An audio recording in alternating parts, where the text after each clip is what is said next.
Rail লাইনের পাশে দাঁড়িয়ে থাকা একটি ফল গাছ প্রতিদিন ট্রেনের শব্দ শুনে দিন কাটাত। রোদে পুড়ে তার পাতা শুকিয়ে যাচ্ছিল। একদিন অতিরিক্ত গরমে গাছটির বুকেই আগুন জ্বলে ওঠে।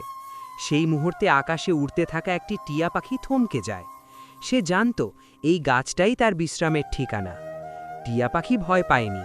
সে বারবার পুকুর থেকে জল এনে গাছের গায়ে ঢালতে থাকে।